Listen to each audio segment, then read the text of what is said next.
Senator Dennis Mendiola, thank you for joining us on Mariana's Press. We're going to discuss two different topics today, but perhaps first we'll start with this proposed legislation that basically will implement or require a fiscal impact statement of sorts for every legislation that is introduced. So just tell us about this idea and why you proposed it.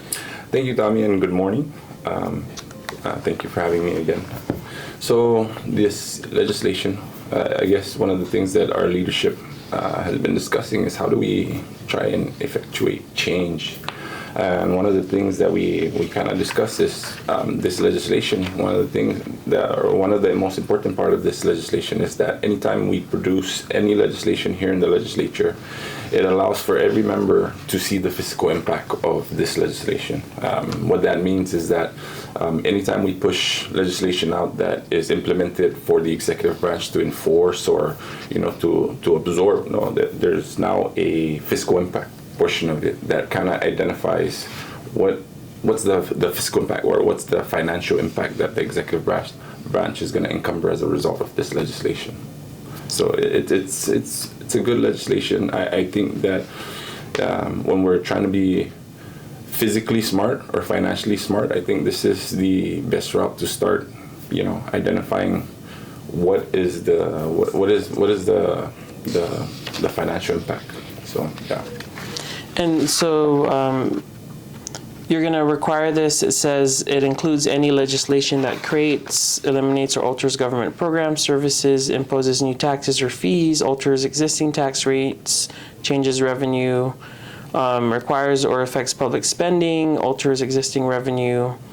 How has this been received from your colleagues in the House and Senate? Because this will require the extra work. Yep. So both the House and the Senate have a fiscal analyst. So it's just gonna push us to utilize our fiscal analysts on in terms of legislation. Again, every fiscal year, what happens is that we push out a budget, right? So based on their projection and everything, we push out a budget. That doesn't encumber or that doesn't include the new legislation throughout the fiscal year. So, for example, if the fiscal impact for one legislation is $1 million, or $1.2 million, where is that funding source going to come from? Because it's not included in the fiscal year budget. So that's already putting the CNMI government at a deficit if we're pushing out legislation.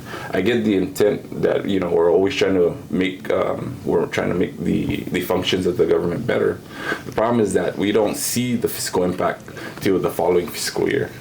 So at least this will kind of just help us. If it's introduced in the House, it'll help the Senate deliberate on the fiscal impact as well. Do you think it has the potential to delay legislation? There's only one analyst in each house. I mean, how, would they be able to keep up with the demand? Would you have to hire more people to implement this? It may. Again, if that's the case, then that's something that we need to articulate during our deliberation about this legislation. Again, it's just an initiative, right, to try and figure out ways to make the government, not encumber too much additional fiscal impact, especially when we're providing services. Again, we want these services to be provided, but we also have to take into account the physical impact or the financial burden that we put on the executive branch.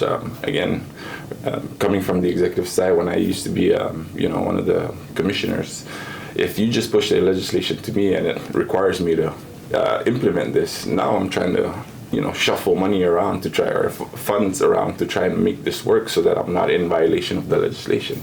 But what this does is, as soon as we put out the fiscal impact, everybody can see this, to include the Secretary of Finance, the department or the agency that's receiving this legislation, to include both sides of the legislature. So it might delay a little bit, but for me, I think it's more important that we become financially smart, especially during the time of economic crisis.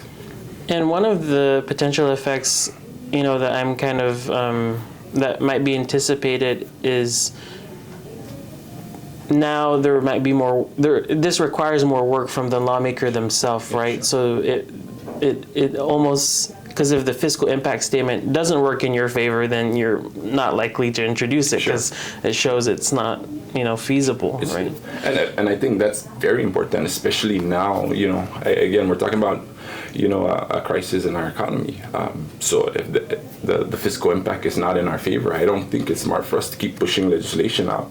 Given the state of the CNMI. Again, we're just going to start burdening the executive branch, and then we're going to require them to effectuate these legislation. But then where's the money going to come from? Or who's going to pay for this?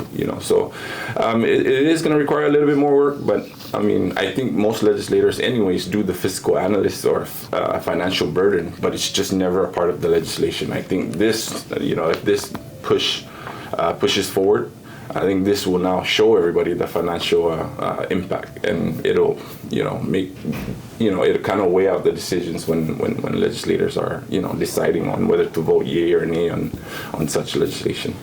I know it says here the fiscal impact analysis shall be based on available data, reasonable assumptions, and projections.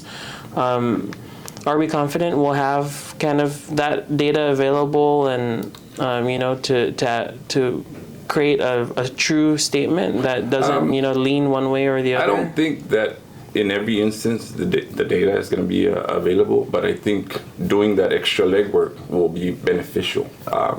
For the most part, when we do fiscal year budgeting, we rely heavily on Secretary of Finance, right? Based on collections, based on anticipated revenue and stuff like that, right? So the data can be received from Secretary of Finance or the Department of Finance, and that will just help us again. It just goes back to just helping the legislation, looking at the financial burden, whether the data is going to be available.